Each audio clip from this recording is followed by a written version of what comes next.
আমি রিকোয়েস্ট করেছি যে যারা সদস্য আছেন ওনারা জানি রাজনৈতিক বক্তব্য না দেন। আজকাল একটু রাজনৈতিক দেখা যাচ্ছে এতে করে হঠাৎ করে মানুষের মধ্যে একটা রিয়াকশন আসতে পারে বা অন্য কোনো মেসেজ যেতে পারে। তো আমি বললাম যে উপদেষ্টারা যাতে এই জিনিসটা রাজনৈতিক বক্তব্য দেন।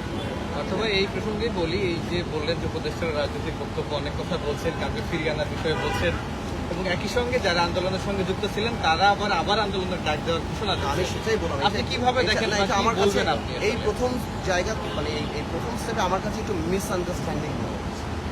বিকজ এই যেটা ট্রিগার হয়েছে এই রাজনৈতিক বক্তব্য দেওয়ার জন্য আওয়ামী লীগের যাওয়া হচ্ছে একটা রেভলিউশনের মাধ্যমে। তো এটাকে অনেক কুল ডাউন করতে দিতে হবে জাতিকে, আমাদেরকে। আমরা সবাই এফেক্টেড।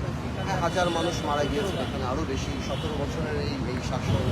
আমার মনে হয় যে এই জন্যই আমি বলছি যে উপদেষ্টারা যারা আছেন ওনারা যদি রাজনৈতিক বক্তব্য দেওয়া থেকে বিরত থাকেন তাহলে আমার মনে হয় যে এই কনফিউশনটা আসলে ক্রিয়েট হবে না। বা একজন কথা বলে একটা স্পোর্টসম্যান থাকলে আমার মনে হয়। আপনি কি বলবেন ফিরিয়ে আনার বিষয়ে না, এগুলি এখন টু আর্লি টু সে। কাউকে ফিরিয়ে আনার ব্যাপার কাউকে না, জনগণ ঠিক করবে। এই রেভলিউশন জনগণ করেছে এবং জনগণ ঠিক করবে যে আগামীতে আওয়ামী লীগের ভবিষ্যৎ কি হবে। সামনে এই যে গণহত্যা, তার বিচার আছে, তার আরও অনেক কিছু, আরও অনেক ইনভেস্টিগেশন আছে। কোথা থেকে বের হবে, কি হচ্ছে না হচ্ছে, সব কিছুর পর মানুষ ঠিক করবে। রাজনৈতিক দল তো আসলে কাগজে কলমে হয় না, আর এটার ভাগ্য নিয়ন্ত্রণ ও কলমের প্রচার হয় না। জনগণই দাঁড় করায়, আবার জনগণই ছুটছে ফেলে দেয়। সময় বলে দেখি। সংখ্যালঘুদের বিষয় নিয়ে না, সংখ্যালঘুদের নিয়ে তো এই আলাপটা হয়নি। তবে এটা সত্যি কথা, মানে আমার আগে যারা আলাপ করেছেন, পরে আমি যাদের সাথে কথা বলেছি, এটা নিয়ে আমরা সবাই কনসার্ন যে আমরা সংখ্যালঘুদের এই প্রোটেকশনটা কীভাবে দেওয়া যায়, বা এটাও মানতে হবে যত না হয়েছে তার বেশি ফলো করে বলানো হচ্ছে, এই জিনিসটা বলা হচ্ছে, সেদিকেও কেয়ারফুল থাকতে হবে। আর পুলিশ বাহিনীতেও তো দেখলাম আসলে আস্তে আস্তে নেমে যাচ্ছে। আমি শিওর বাই টাইম ইনশাল্লাহ ঠিক হবে। 15ই আগস্ট তো সার্বজনীন। 15ই আগস্টের ব্যাপারটা তো ওইখানে যখন বাকি আছে, আমরা বলেছি যে সার্বজনীন, এটা সেরকমভাবেই করা উচিত। যখন মানে রেসপেক্ট যেটা পাওয়ার মতো অতক্ষণ রেসপেক্ট যাতে পায়, সেটাই বলেছি। আরেকটা বিষয় হচ্ছে বৈষম্যবিরোধী ছাত্র আন্দোলন তারা আজকেও কিন্তু শাহবাগে নেমেছিল তারা, এবং শেখ হাসিনার বিশেষ ট্রাইব্যুনালের মাধ্যমে বিচার দাবি করছে। এটাকে আসলে আপনারা কেন দেখছেন? না, এখানে কোনো ব্যক্তিত্ব কথা আসেন, যারাই হত্যার সাথে জড়িত তাদেরই সবারই করতে হবে। শুধু এই না, আপনি যদি এই কথা আরম্ভ করেন শুধু সেটা হবে কেন? হত্যার সাথে বিচার থেকে আরম্ভ করে অবৈধ যেসব সম্পত্তি হয়েছে, যা যা আছে, তা আমি মনে করি তো যারা মারা গিয়েছে তাদেরকে এই সম্পত্তিগুলি এখানে অ্যাপার্টমেন্ট বানিয়ে বা তাদেরকে রিহ্যাবিলিটেট করা যায়। এই গত 15 বছরে যেই ধরনের দুঃশাসনে, এই ইলেকশনে যেই বেতন থেকে আরম্ভ করে, ভাতা থেকে আরম্ভ করে যা যাই ওনারা পেয়েছে, এগুলি সবই তো অবৈধ। কারণ constitution spirit is representation by the people, ওগুলি তো ছিল না। তো এই গত 15 বছরে যা করেছে সবই তো অবৈধ। আমি মনে করি এদের বিরুদ্ধে দ্রুত বিচার বলেন আপনি, বা আপনি দ্রুত সম্পত্তি নিলাম আইন বলেন, অর্থনৈতিক রাষ্ট্রদ্রোহিতা বলেন, অনেক কিছু করার আছে। প্রশ্নটা হলো রোড ম্যাপটা দিলে আমরা বুঝতে পারবো যে এই সরকার সেটা করবে না ভবিষ্যতে কোনো গণতান্ত্রিক সরকার সেটা।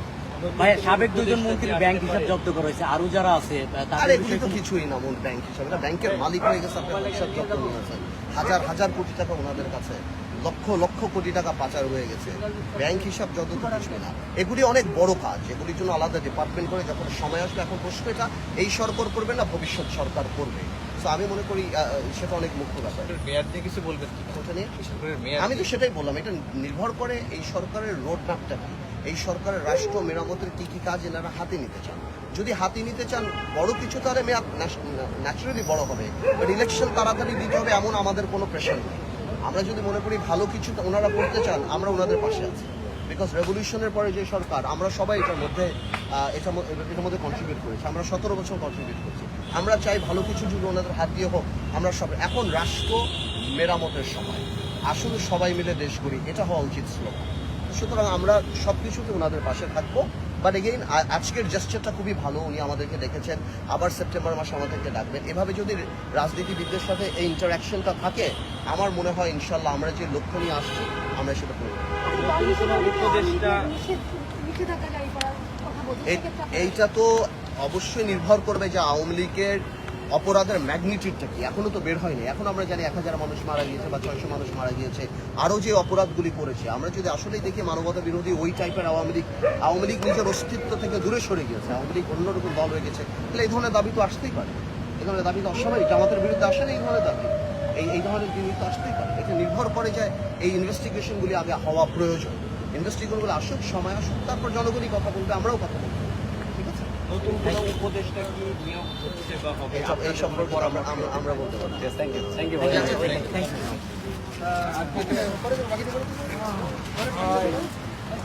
ইউ।